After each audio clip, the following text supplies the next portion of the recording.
Once again, all of you, welcome back to my YouTube channel. My name is Sadra. So today we are going to discuss the fourth chapter of class 9 CBSE students, and our chapter name is structure of the atom.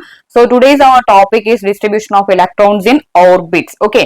So ഇന്ന് നമ്മൾ discuss ചെയ്യാൻ പോകുന്ന topic എന്ന് പറയുന്നത് distribution of electrons in orbit എന്നതാണ്. അപ്പൊ നിങ്ങൾക്ക് text ബുക്കിൽ ഏകദേശം 18 എലമെന്റിന്റെ ഡിസ്ട്രിബ്യൂഷൻ തന്നിട്ടുണ്ട്. അതെങ്ങനെയാണ് ചെയ്യുന്നതെന്നാണ് നമ്മൾ എന്ത് ചെയ്യാൻ പോകുന്നത്, ഒന്ന് ചെക്ക് ചെയ്യാൻ പോകുന്നത്. സോ ഫസ്റ്റ് നമ്മുടെ എലമെന്റ് സ്റ്റാർട്ട് ചെയ്യുന്നത് ഹൈഡ്രജനിൽ നിന്നാണ് അല്ലെ. സോ ഫസ്റ്റ് നമ്മുടെ എലമെന്റ് സ്റ്റാർട്ട് ചെയ്തിരിക്കുന്നത് ഹൈഡ്രജനിൽ നിന്നാണ്. അതിനകത്ത് അതിന്റെ അറ്റോമിക് നമ്പർ 1 ആണ്. അറ്റോമിക് നമ്പർ 1 ആയതുകൊണ്ട് തന്നെ എത്ര ഇലക്ട്രോണേ അതിനകത്ത് ഉള്ളൂ? ഒരു ഇലക്ട്രോണേ ഉള്ളൂ. അറ്റോമിക് നമ്പർ 1 എന്ന് വെച്ചാൽ അതിനകത്ത് എത്ര ഇലക്ട്രോണേ ഉള്ളൂ? ഒരു ഇലക്ട്രോണേ ഉള്ളൂ. ഈ ഡിസ്ട്രിബ്യൂഷൻ ഓഫ് ഇലക്ട്രോൺസ് ചെയ്യുമ്പോൾ നിങ്ങൾക്ക് കുറച്ച് റൂൾസ് ഒക്കെ തന്നിട്ടുണ്ട്. എന്താണ്? ഈ ഫസ്റ്റ് KLMN എന്ന ഓർഡറിൽ തന്നെ വേണം ഇലക്ട്രോൺസ് കൊടുക്കാൻ. അല്ലാണ്ട് ഇപ്പം 8 എണ്ണം ഉണ്ട് എന്ന് എഴുതിയിട്ട് കെയിൽ കൊടുക്കാതെ എല്ലിൽ ആദ്യമേ 8 എണ്ണം ഒന്നും കൊടുക്കാൻ സാധിക്കില്ല. കെ ഫില്ല് ചെയ്തതിന് ശേഷം മാത്രമേ എന്ത് ചെയ്യാൻ പറ്റൂ? എല്ലിലോട്ട് നമുക്ക് ഇലക്ട്രോൺസ് കൊടുക്കാൻ സാധിക്കത്തുള്ളൂ. ഇനി maximum number of electrons in the outer most shell എന്ന് പറയുന്നത് 8 ആണ് എന്ന് 2 റൂൾ നമുക്ക് അവിടെ തന്നിട്ടുണ്ട്. ഇനി മാക്സിമം നമ്പർ ഓഫ് ഇലക്ട്രോൺസ് നമ്മൾ ഓൾറെഡി കണ്ടുപിടിച്ചിട്ടുണ്ട്. കെയിൽ മാക്സിമം നമ്പർ ഓഫ് ഇലക്ട്രോൺസ് 2 ആണ്, എല്ലിൽ അത് 8 ആണ്, എമ്മിൽ 18, എന്നിൽ 32 എന്ന രീതിയിൽ നമ്മൾ കണ്ടുപിടിച്ച് വെച്ചിട്ടുണ്ട്. അപ്പൊ നമ്മുടെ ഫസ്റ്റ് എലമെന്റിന്റെ പേര് ഹൈഡ്രജൻ എന്നാണ്. ഹൈഡ്രജന്റെ അറ്റോമിക് നമ്പർ 1 മീൻസ് അതിനകത്ത് ഒരു ഇലക്ട്രോണേ ഉള്ളൂ. അപ്പം ഒരു ഇലക്ട്രോണേ ഉള്ളൂ. അപ്പൊ നമ്മുടെ ഫസ്റ്റ് ഷെല്ല് ഏതാണ്? കെ ആണ് ഫസ്റ്റ് ഷെല്ല്. സോ കെയിൽ കൊടുക്കേണ്ടത് മാക്സിമം ഇലക്ട്രോൺസ് 2 ആണ്. ഹൈഡ്രജനെ സംബന്ധിച്ച് എത്ര ഇലക്ട്രോണേ ഉള്ളൂ? ഒരൊറ്റ ഇലക്ട്രോൺ മാത്രമേ ഉള്ളൂ. അതുകൊണ്ട് എത്ര ഇലക്ട്രോൺ ആയിരിക്കും കൊടുക്കുന്നത്? ഒരു ഇലക്ട്രോൺ. അപ്പം electronic distribution of in the case of hydrogen എന്ന് പറയുന്നത് K is equal to 1 എന്നതാണ്. അപ്പൊ നമ്മുടെ സെക്കൻഡ് എലമെന്റ് ഏതാണ്? ഹീലിയം ആണ് സെക്കൻഡ് എലമെന്റ്. അറ്റോമിക് നമ്പർ 2 ആണ്. എന്ന് വെച്ചാൽ അതിനകത്ത് എത്ര ഇലക്ട്രോൺസ് ഉണ്ട്? 2 ഇലക്ട്രോൺ ഉണ്ട്.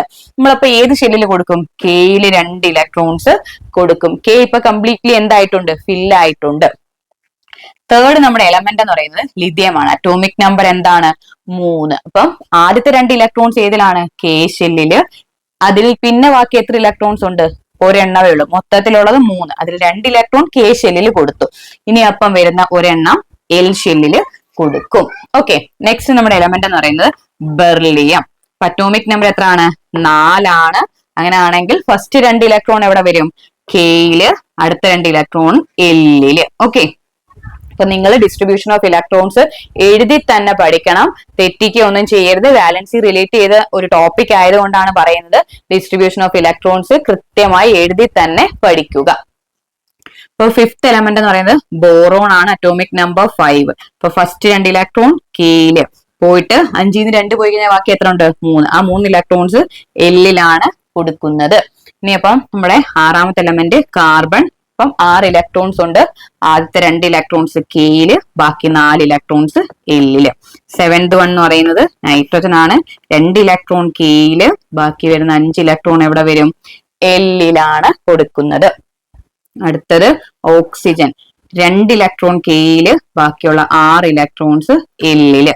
ദെൻ 9th വൺ എന്ന് പറയുന്നത് ഫ്ലൂറിൻ ആണ്. അപ്പം ഫസ്റ്റ് 2 ഇലക്ട്രോൺ കെയില്, ബാക്കി 7 ഇലക്ട്രോൺ എല്ലില്.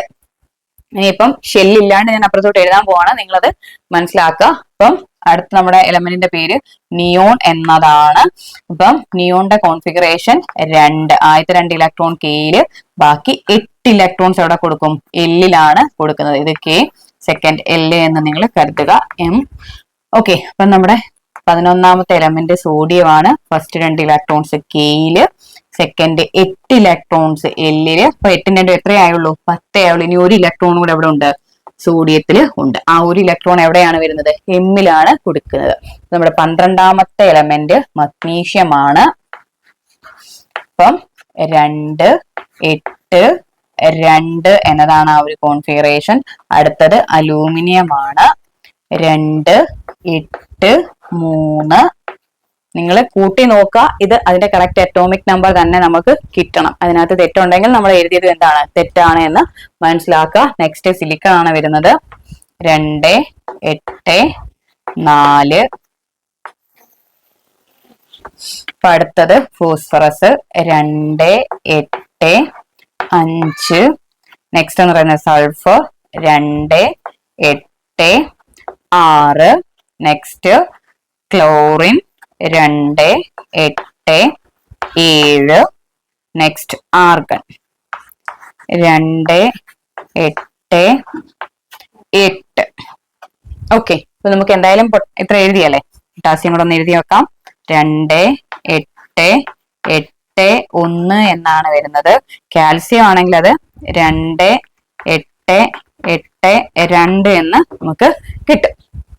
ഓക്കെ, അപ്പം ഇതാണ് ഇലക്ട്രോണിക് കോൺഫിഗറേഷൻ അല്ലെങ്കിൽ electron distribution in this elements എന്ന് പറയുന്നത്. അപ്പൊ നിങ്ങൾ നോക്കുക, വാലൻസി എന്ന ടോപ്പിക്കിലേക്ക് നമ്മൾ കടക്കാൻ പോവുകയാണ്. അപ്പം ഈ ഓരോ ഇതിന്റെയും ഈ ഔട്ടർ മോസ്റ്റ് ഷെൽ എന്ന് പറഞ്ഞാൽ ഇലക്ട്രോൺ ഫില്ല് ചെയ്ത് നിർത്തിയിരിക്കുന്ന ഏത് ഷെല്ലാണോ അതിനെ നമ്മൾ എന്താന്ന് പറയുന്നത്, ഔട്ടർ മോസ്റ്റ് ഷെല്ല് എന്ന് പറയുന്നത്. ഇലക്ട്രോൺസ് കൊടുത്ത് നിർത്തിയത് ഏത് ഷെല്ലിലാണോ അതിനെയാണ് ഔട്ടർ മോസ്റ്റ് ഷെല്ലെന്ന് പറയുന്നത്. അപ്പം ഈ ഔട്ടർ മോസ്റ്റ് ഷെല്ലിൽ എത്ര ഇലക്ട്രോൺസ് ഉണ്ടോ അതിനെ പറയുന്ന പേരാണ് വാലൻസ് ഇലക്ട്രോൺസ്. അതായത് ഹൈഡ്രജന്റെ കേസിൽ ഏതാണ് ഔട്ടർ മോസ്റ്റ് ഷെല്ല്? കെ ആണ്. അവിടെ ഒരു ഇലക്ട്രോണേ ഉള്ളൂ. അപ്പൊ ആ ഒരു ഇലക്ട്രോൺ കൊടുത്ത ഏതിലാണ്? കെയിലാണ്. അപ്പൊ എത്ര വാലൻസ് ഇലക്ട്രോൺസ് ഉണ്ട്? ഒരു വാലൻസ് ഇലക്ട്രോൺസ് ആണ് ഹൈഡ്രജന്റെ കേസിലുള്ളത്. The number of electrons in the outermost shell of an atom is called its valence electrons. outermost ഷെല്ലിൽ വരുന്ന ഇലക്ട്രോൺസിന്റെ എണ്ണത്തിനെ പറയുന്ന പേരാണ് വാലൻസ് ഇലക്ട്രോൺസ്. അപ്പം ഹൈഡ്രജന്റെ കേസിൽ ഔട്ടർമോസ്റ്റ് ഷെൽ എന്ന് പറയുന്നത് കെ ആണ്. അപ്പൊ വാലൻസ് ഇലക്ട്രോൺ എത്ര ആണ്? 1. ഹീലിയത്തിൽ ഔട്ടർമോസ്റ്റ് എത്ര ഇലക്ട്രോൺസ് ആണുള്ളത്? 2.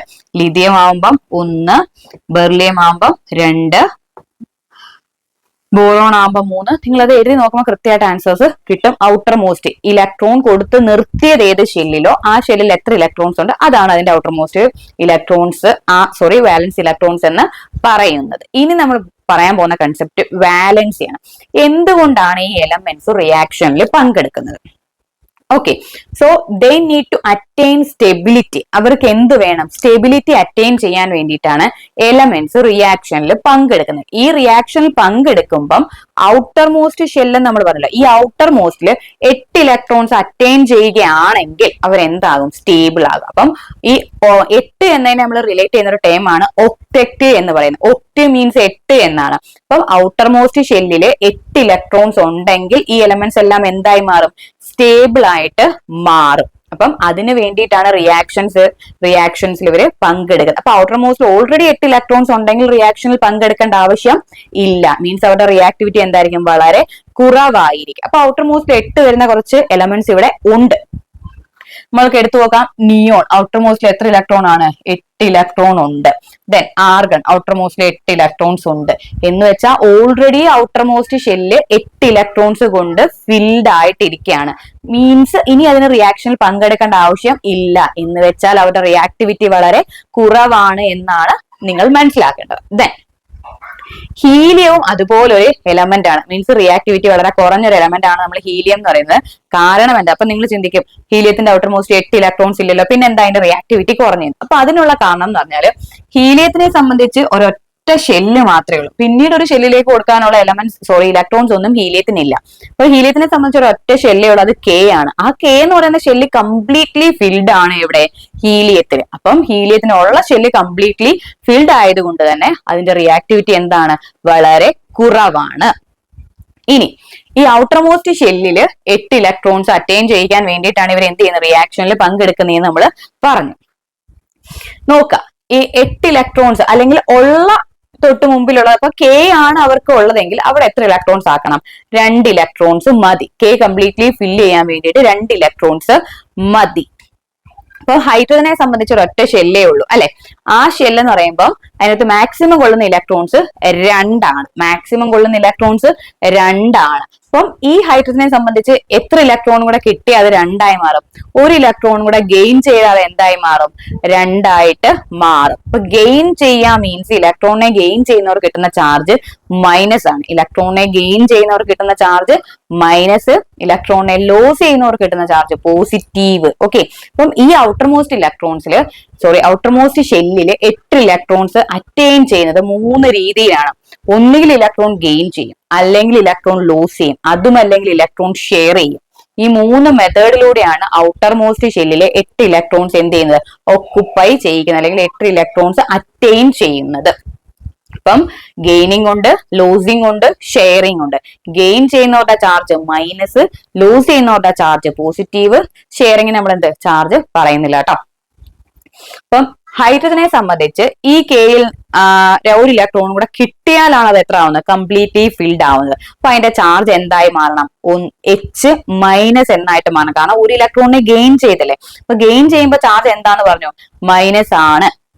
അപ്പൊ വാലൻസി ഹൈഡ്രജന്റെ എന്ത് വരണം, 1 ആണ് ഹൈഡ്രജന്റെ വാലൻസി വരുന്നത്. ഹൈഡ്രജന്റെ വാലൻസി 1 ആണ് വരുന്നത്. ദെൻ ഹീലിയം, കാരണം റിയാക്ഷനിൽ എന്ത് ചെയ്തില്ല, പങ്കെടുക്കത്തില്ല. കാരണം കേഷ്യൽ കംപ്ലീറ്റ്ലി ഫിൽഡ് ആണ്. ഇനി അവിടെ ഇലക്ട്രോൺ കൊടുക്കോ വാങ്ങോ ഒന്നും ചെയ്യേണ്ട ആവശ്യമില്ല. അതുകൊണ്ട് അതിന്റെ വാലൻസി എന്താണ്, 0 ആണ്. ലിഥിയത്തിന്റെ കേസ് എടുക്കുകയാണെങ്കിൽ ഔട്ടർ മോസ്റ്റ് ഷെല്ലിൽ ഇപ്പൊ ഒരു ഇലക്ട്രോൺ അധികമായിട്ട് നിൽക്കും, അത് K ആയിട്ട് മാറുകയാണെങ്കിൽ കംപ്ലീറ്റ്ലി ഫിൽഡ് ആവും. എന്ന് വെച്ചാൽ ഇത് ഒരു ഇലക്ട്രോണിനെ അങ്ങ് എന്ത് ചെയ്യും, ലോസ് ചെയ്യാണ് ചെയ്യുന്നത്. അപ്പം ഒരു ഇലക്ട്രോണിനെ ലോസ് ചെയ്യുമ്പോൾ അതിന്റെ വാലൻസി 1.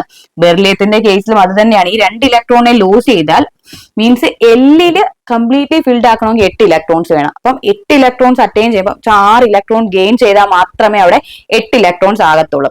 അതുകൊണ്ട് ഈ 2 ഇലക്ട്രോണിനെ ലോസ് ചെയ്യുന്നതായിരിക്കും എളുപ്പം. അതുകൊണ്ട് ഈ 2 ഇലക്ട്രോണിനെ എന്ത് ചെയ്യും, ലോസ് ചെയ്യും. അപ്പൊ ബാലൻസ് എത്രയായി മാറി, 2 ആയിട്ട് മാറി. ദെൻ നെക്സ്റ്റ് ബോറോൺ നോക്കാം. ഔട്ടർ മോസ്റ്റിൽ 3 ആണ്. 5 എണ്ണത്തിനെ ഗെയിൻ ചെയ്താൽ മാത്രമേ അത് 8 ആയിട്ട് മാറത്തുള്ളൂ. അതുകൊണ്ട് 3 ഇലക്ട്രോൺ എന്ത് ചെയ്യും, ലോസ് ചെയ്യാണ് ചെയ്യുന്നത്. അതുകൊണ്ട് വാലൻസി 3. കാർബണിനെ സംബന്ധിച്ച് 4 ആണ്. അപ്പം ഗെയിനിങ്ങും ലോസിങ്ങിനേക്കാളും ഒക്കെ എളുപ്പം എന്താണ്, ഷെയറിംഗ് ആയിരിക്കും കാർബണിനെ സംബന്ധിച്ച് എളുപ്പം എന്ന് പറയുന്നത്. അപ്പം 4 എണ്ണം കൊടുക്കുകയാണെങ്കിലും 4 എണ്ണം വാങ്ങുകയാണെങ്കിലും ഏകദേശം ഒരേ എഫക്ട് തന്നെയാണ് അല്ലെ.